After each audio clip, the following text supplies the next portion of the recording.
Anepigraphous. Anepigraphic, an adjective not carrying an inscription or epigraph. Angel's share, a noun. The amount of a spirit lost in the cask through evaporation. Anhedonia, a noun. The inability to feel pleasure, or the loss of interest in formerly pleasurable pursuits. Anile, an adjective. Old womanish, or imbecile. Antilucan, an adjective. Before dawn or daylight. Anthelion, a noun. 1. A luminous coloured ring seen on a cloud or fog bank opposite the sun. 2. A white spot on the parhelic circle, a luminous band parallel to the horizon, seen opposite to the sun. This word is pronounced anthelion, with the stress on the second syllable. It is derived from Greek anti, meaning opposite, and helios, meaning the sun. Anthropocene, a noun. The present geological age, starting roughly at the time of the Industrial Revolution, considered as the period when human activities started having an impact on the Earth's environment. The term Anthropocene was coined by Paul Crutzen, a Dutch chemist who won the Nobel Prize in Chemistry in 1995. Anthropomorphous, a noun. A transformation into human shape. This word is pronounced anthropomorphosis, with the stress on the fifth syllable. Antigram, a noun. An anagram in which the new word or phrase created has the opposite meaning to the original word or phrase. Some examples of anagrams are united and untied, and funeral and real fun. Anti-guggler, a noun. A small tube inserted into a container to allow the liquid content to be poured out without causing a gurgling noise or spluttering.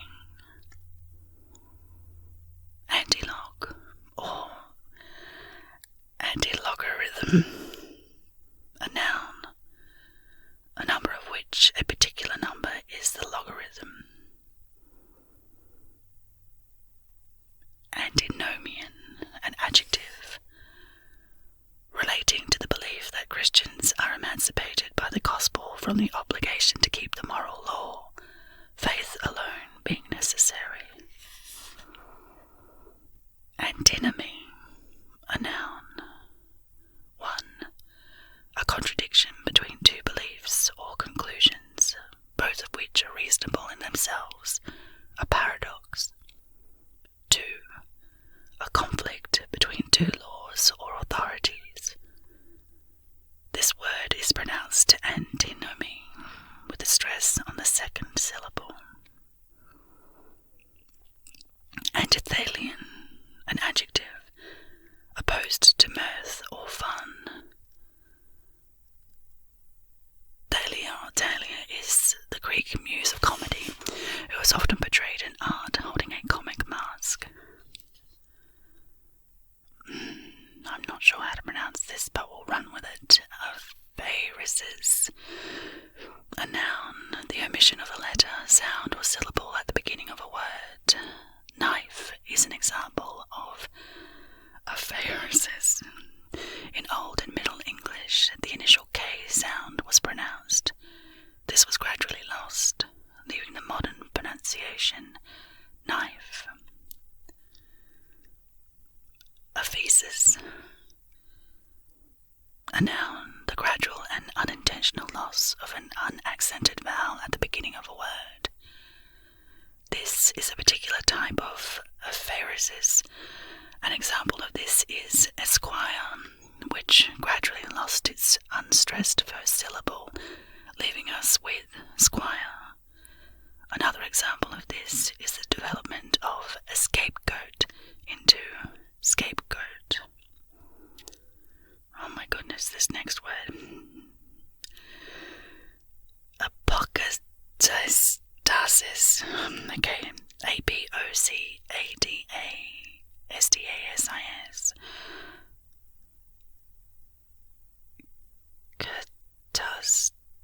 Catastasis. Oh, apocatastasis. I'll figure it out eventually. It's a noun.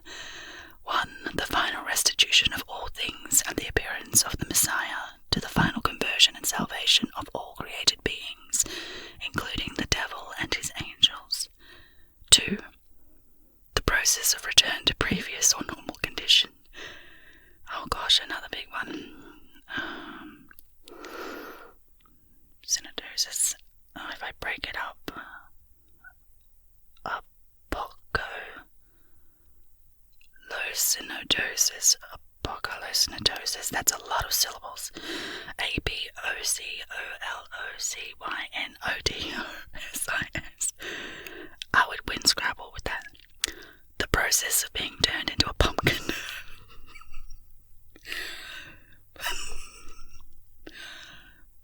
Pumpkinification. Oh, good lord. Seriously. Pumpkinification. Okay. As many of us have a fear of this. Really? Oh my goodness. It is useful to know its proper name. It is a Latinized Greek word, the title of a satirical work by Seneca the Younger on the Roman Emperor Claudius.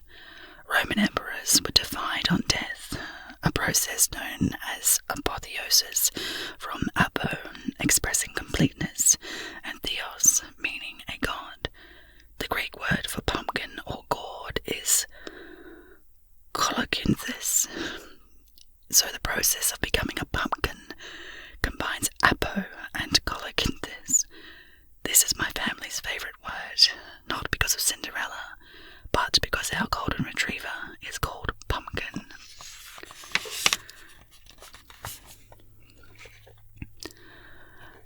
Apocope, a noun. The cutting off of the last sound or syllable of a word. Some examples of apocope are doc for doctor and sarge for sergeant.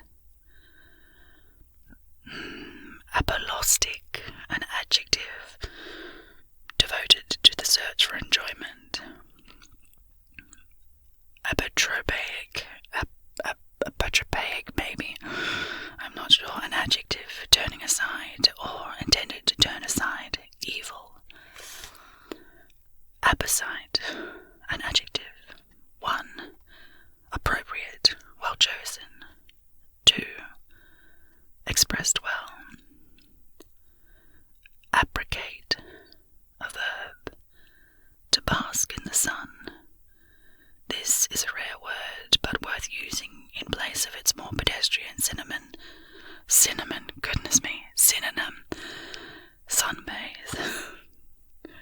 Asparus, a noun. 1. In Hindu mythology, a divine water sprite. 2.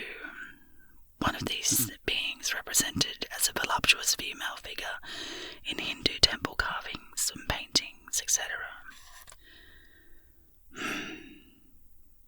I think this is pronounced aquose, A-Q-U-O-S-E, an adjective meaning watery or aqueous. Arame, perhaps, I'm not sure, A-R-A-M-E, a noun, a type of edible seaweed looking like black bootlaces. Yes, arame, I'd say arame. The Japanese word is pronounced arame with the stress on the second syllable, like edamame, I guess. Arcane,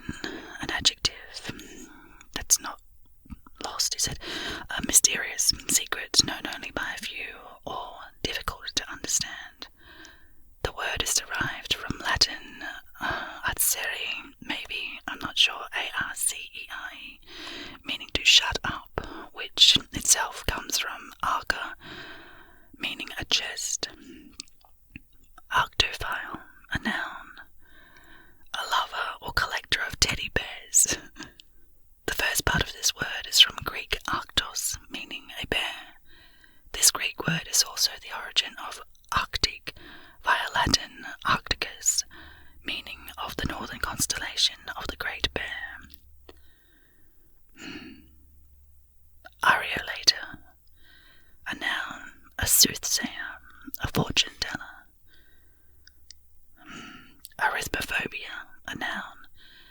The fear of numbers. Oh my goodness, big word. Armamentarium. A noun, the collective equipment, medicines, etc. that are available to a doctor.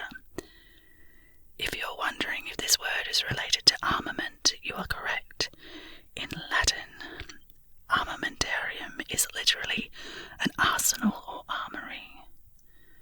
It is interesting how often the vocabulary of warfare is used in medical contexts.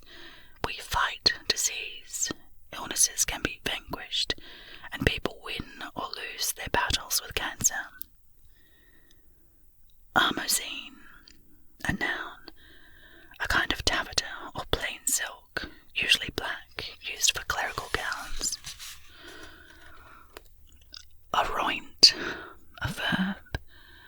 The archaic is to drive or frighten away. Aroint will be familiar to those who have read Macbeth. In Act 1, Scene 3, the first of which describes an encounter with a sailor's wife who tells her, "Aroint thee, witch," meaning, "Be gone, witch." Hang on. Arquebusade. Gosh, I don't know. Arquebusade. A noun. A lotion for shotgun wounds. An arquebus or harquebus is a portable long-barreled gun. Oh my goodness. Arundinaceous, a noun, of or like a reed. A spectabond, an adjective, having a face that shows emotions clearly. Autarky, a noun, absolute power, autocracy. Autocoprophagy, let's go with that. A noun, the act of eating, of eating one's own feces. Next, autogram, noun, a sentence that describes its own content. An example of an autogram is, "This sentence appears in Foyle's Further Philavery." Autolatry, a noun, the worship of oneself. This useful word is pronounced autolatry with a stress on the second syllable. Autoscopy, a noun, in psychology, hallucination of an image of one's body. Aventurine, a noun, 1. A brown spangled kind of Venetian glass. 2. A kind of quartz containing spangles of mica or hematite. An adjective, shimmering or spangled. Example, of certain kinds of feldspar or sealing wax. This word comes from the Italian avventura, meaning chance, because of the accidental discovery of the glass. And